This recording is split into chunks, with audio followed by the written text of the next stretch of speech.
I'm just going to move the President's water for the time being, okay? Just so we'll stick it on that blue table for now.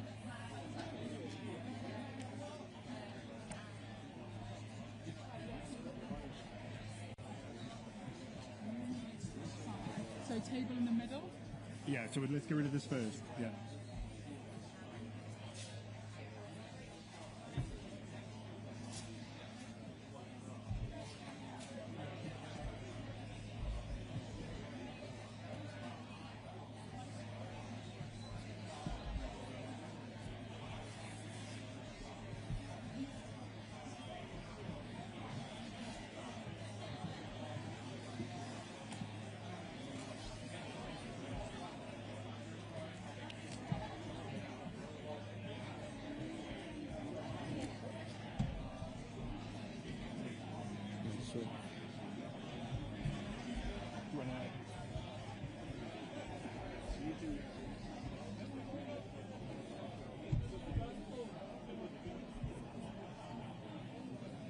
Let me come up behind you.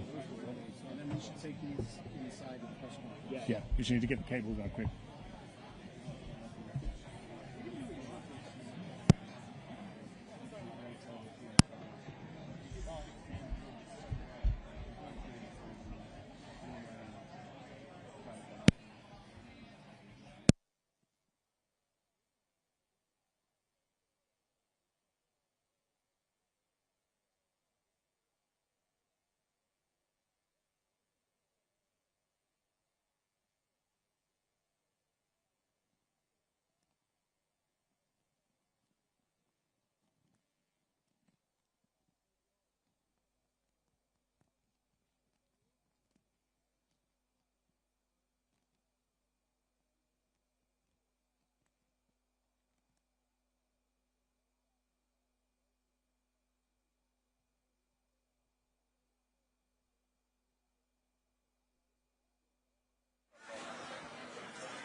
Very well done. Yeah.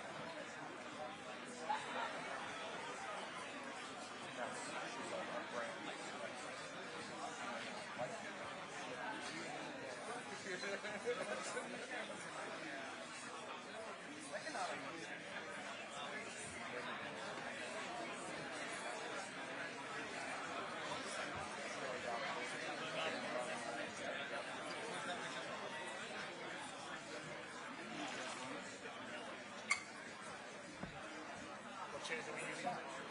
Trailer.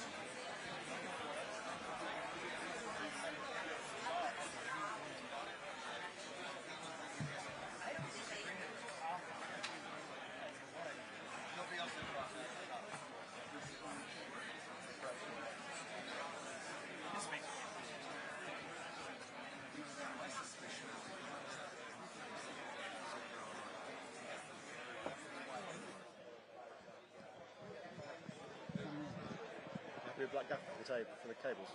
Yeah, but which route we're taking? Straight down it. Straight down? Yeah, I'm going to have to, I guess. Let's go straight down.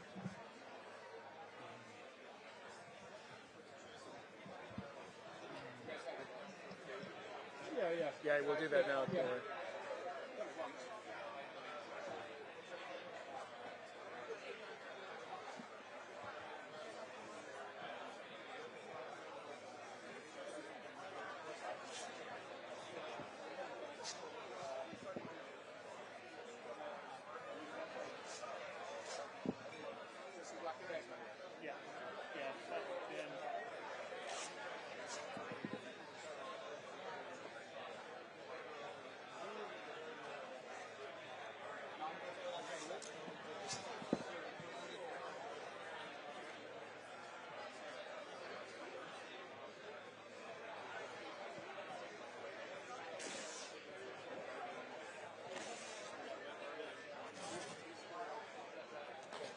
Send me that.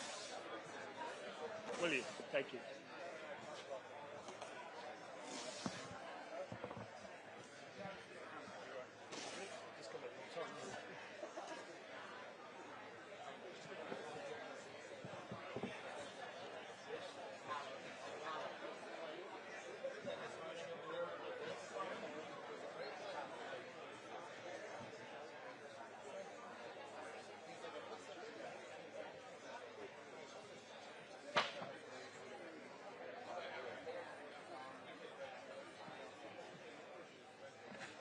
being used by a lot of people right now.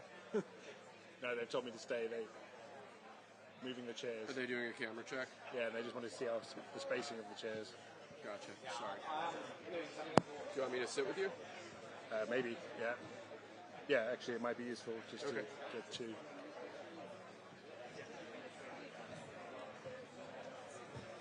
I'm Will Sharp, by the way. Milo, very nice to meet Pleasure you. to meet you, Milo.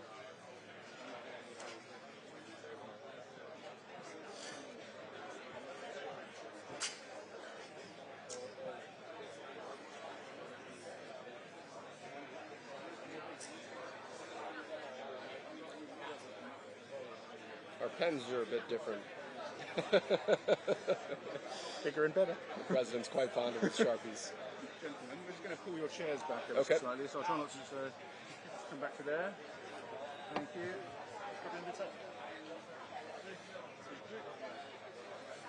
One way to tuck yourself in, isn't it? It's cozy.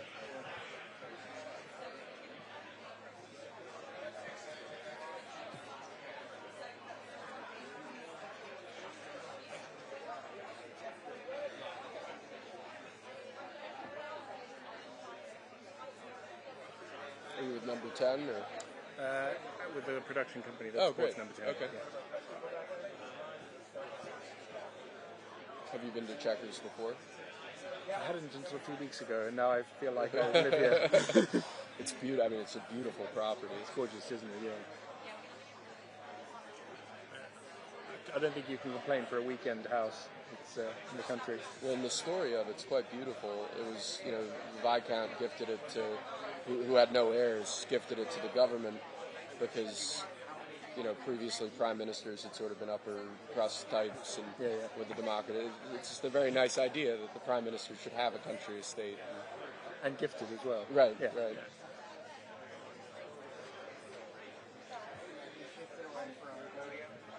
I believe so, yes.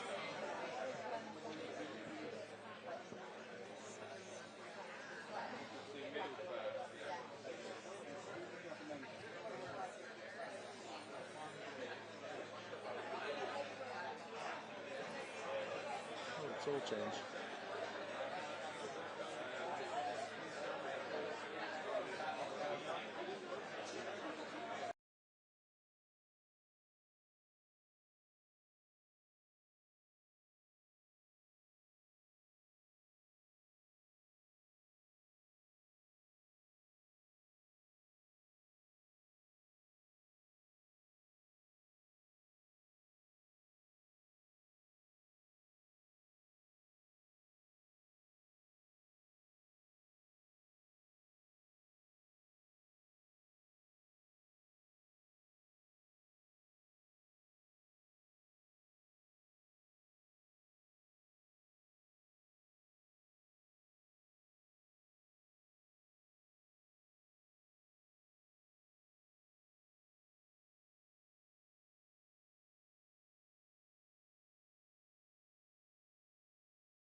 thank you very much, and very nice to see you all.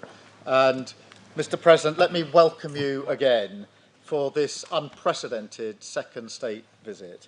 And it's a great pleasure for me personally to welcome you to my home from home here at Chequers. And thank you very much for taking the time to say hello to the staff, who are absolutely, they've done a brilliant job, and they've been preparing for weeks. And it's really so good to have you here. So thank you so much. You are among friends, and I think we all agree there's so much to celebrate in the special relationship between our two countries. By standing together in war and in peace, this bond is the very foundation of our security, our freedom, and our prosperity. But what is the relationship all about when it comes down to brass tacks? It comes down to leaders, of course, leaders who respect each other, leaders who genuinely like each other. And it comes down to our unique relationship on defence, the closest the world has ever seen.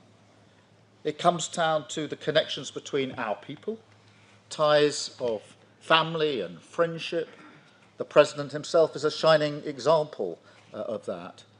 But it also comes down to business, to all of you here, and thank you so much for coming here this afternoon. It's fantastic to have you with us as the best evidence of that people-to-people, business-to-business relationship that thrives in the special relationship. In so many ways, this story is a story about enterprise. The US is our single biggest, largest trading partner. Companies like BP, GSK, Rolls-Royce, and AstraZeneca employ thousands of people in the United States. American companies like Microsoft, Citigroup, Boeing, Amazon, and Blackstone do the same here. Together, we support over 2.5 million jobs across both economies. So this relationship is embodied in each and every one of you here today. We have, if you like, the great and the good of British and American business sitting with us. Leading lights in tech like Jensen, Ruth, Demis and Satya. Finance, Jane, Larry and Steve. And of course in pharma, in defence, energy and manufacturing. It is really great to see you all again, I should say, because of course we were together yesterday and we know each other very, very well, which is exactly as it should be. And just look at what we're achieving today together. The deals and investment that you're announcing today break all records. What a day. £250 billion flowing both ways across the Atlantic. It is the biggest investment package of its kind in British history by a country mile. So thank you so much for your contribution on your part in that as the embodiment of that special relationship. And let me spell out what that means. It means life-changing investments across the United Kingdom. It's expected to create 15,000 jobs in Belfast, in Birmingham, Hartlepool, the Humber, and well beyond. It means thousands of working people will feel and will be better off. And it shows the potency of this partnership. US capital and entrepreneurial spirit combined with British ideas and ingenuity. The UK is one of the world's largest economies.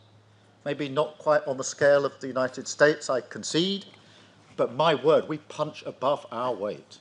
And we lead the world in expertise on quantum, on AI, life sciences, financial services, and more. We have the only trillion-dollar tech sector in the West, outside of the US, again, I caveat. We have the best investment, the best universities, the most Nobel Prizes, and we have Demis here, outside the US. That's what we bring to the table, and we are proud of it. That's why we both benefit from this incredible relationship. Look at the economic prosperity deal that we struck back in May. It was the first trade deal that the President made. And yes, it was the best deal as well. We have the lowest tariffs in the world in vital sectors, and that is some achievement. It was a tough negotiation, but we did it for a reason, because it's a win for both sides, and because we knew that by working together, we could deliver more for working people. We could help the businesses here today to thrive and help you create good, well-paid jobs in communities up and down our country. And ultimately, that is the test of the special relationship. How much it delivers for honest, hard-working people to make them safer and better off. We've already taken a big steps forward, and we're going further today, much further. In a moment, the President and I will sign our groundbreaking new technology partnership, the Tech Prosperity Deal. It's a blueprint to win this new era together, shape it according to our shared values, and seize the incredible opportunities that are on offer. I want to thank all of you for supporting this vision.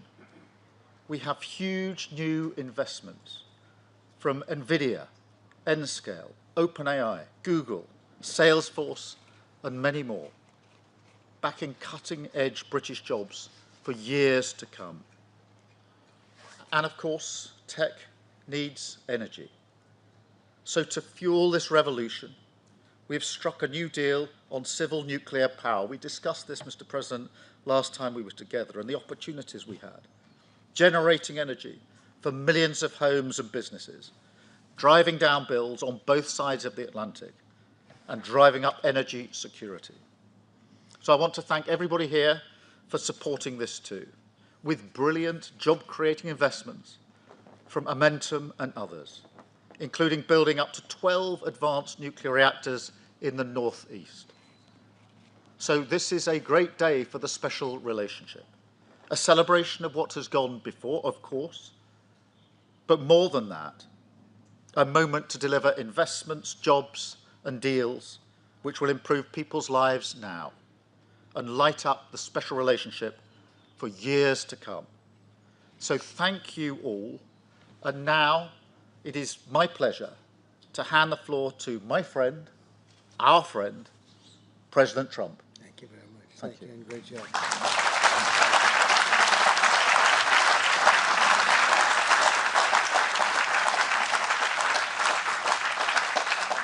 Well, this is a very distinguished group. I can tell you that's what I do for a living. It was before politics. I would have to deal with you, and you are the best. You're the best in the world, and you're here. And it's an honor to have all of these great leaders. Really an honor. But I'm sincerely grateful to Prime Minister Starmer and Lady Starmer for welcoming us to this very special home, this beautiful place.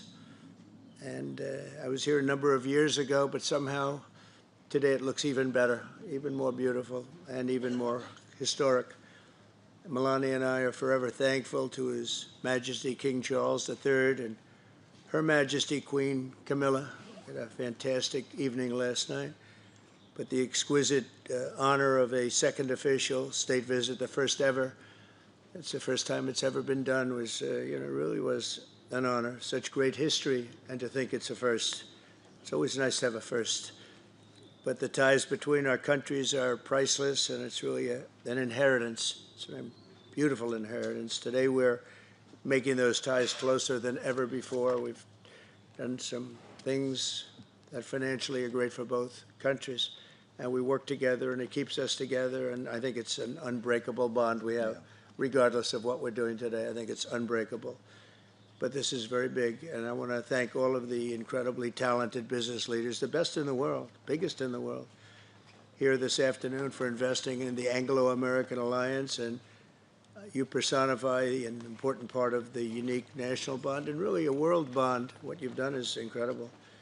Our two countries do a great deal of business together. $340 billion last year was the number.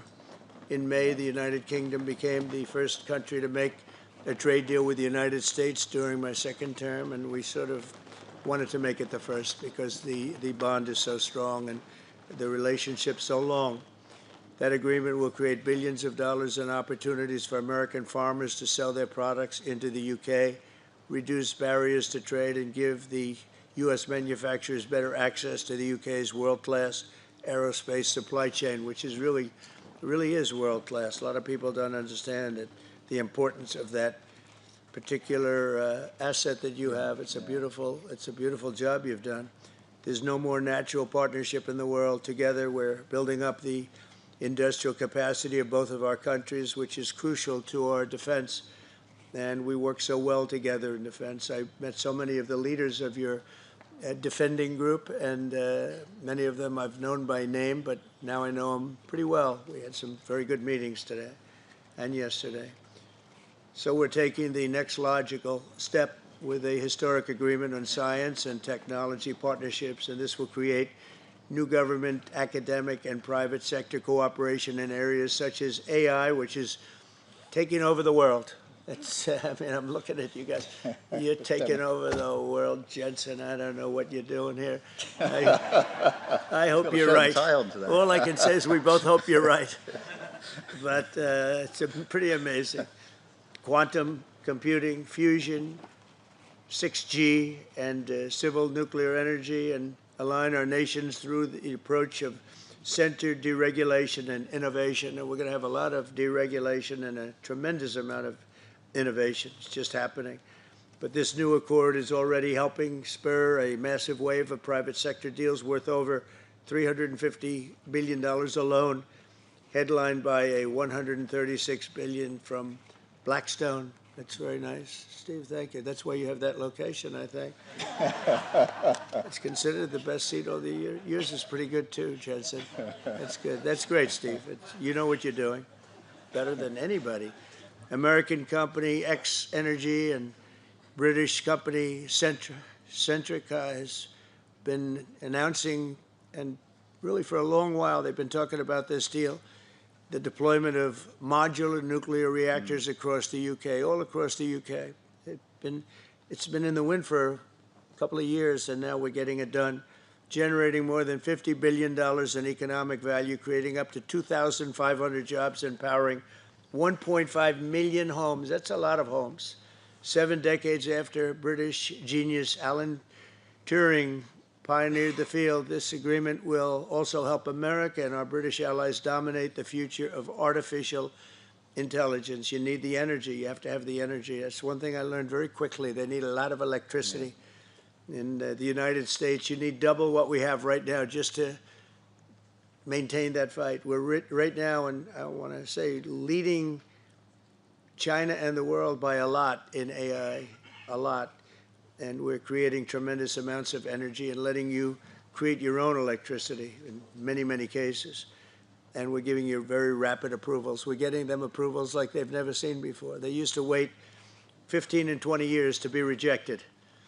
Now they wait 2 weeks or 3 weeks to be accepted. That's a pretty big difference.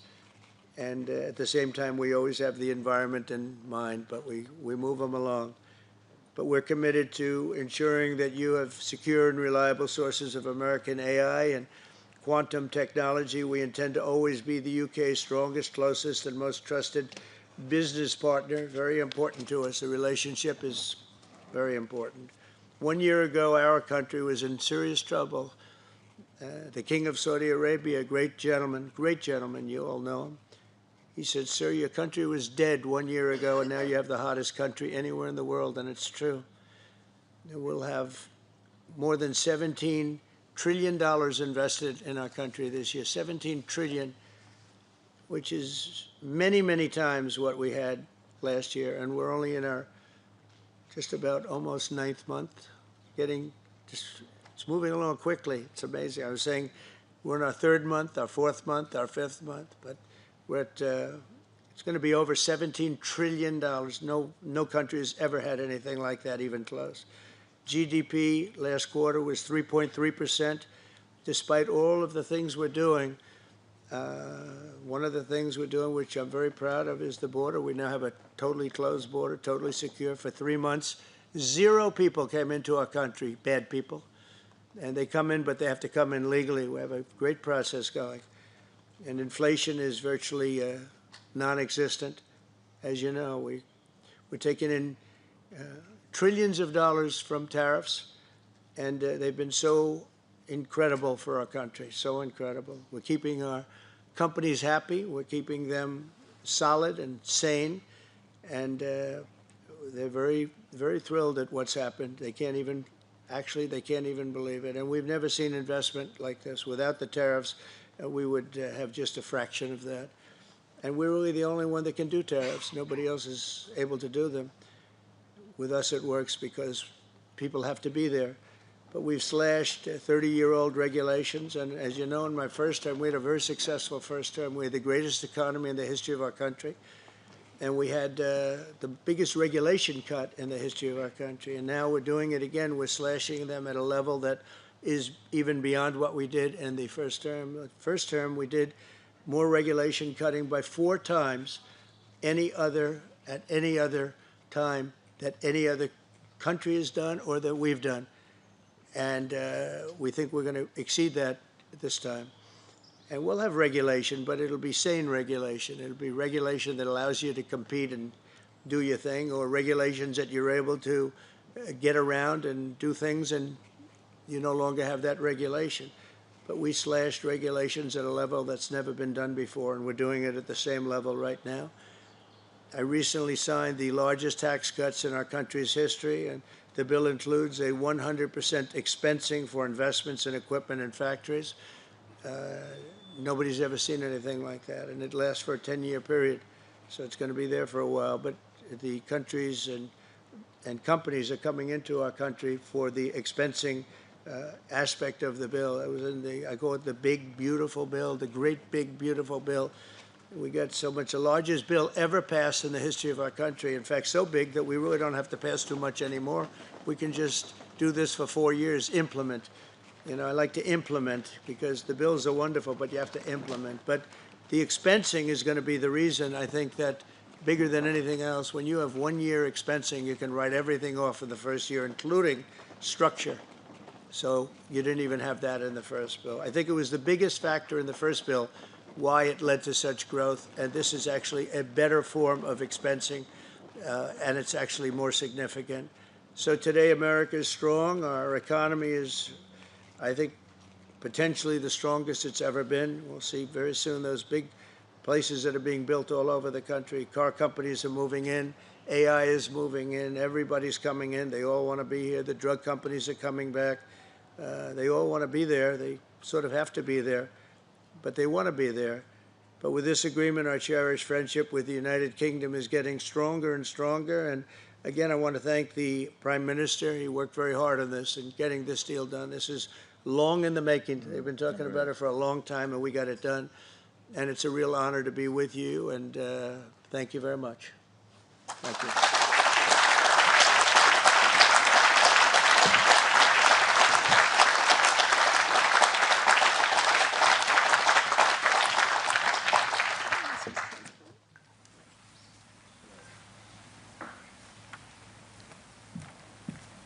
Sign this, Howard? Where's Scott? Should I sign this? Are you sure, Scott? If the deal's no good, I'm blaming you, Scott. That'd be great. It's a great honor.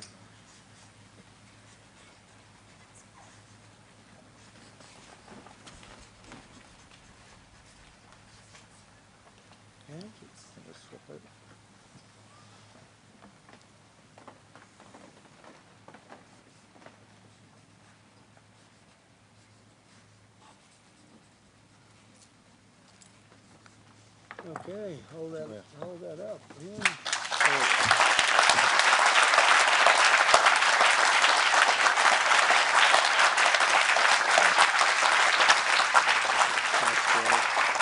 Second deal this time. Mr. President, Mr. Prime Minister, we're now going to take some contributions from our distinguished guests from the business community, starting with Sir Demis Hassabis, the co-founder and CEO of DeepMind. Thanks, Warren. It's a huge pleasure and honour to be here today, and thank you, Mr. President and Prime Minister, for your fantastic leadership on the US-UK tech prosperity deal. This partnership builds on a rich heritage of scientific collaboration between our two great nations, pushing forwards the frontiers of human knowledge and technical innovation. The fruits of that historical partnership, from inventing the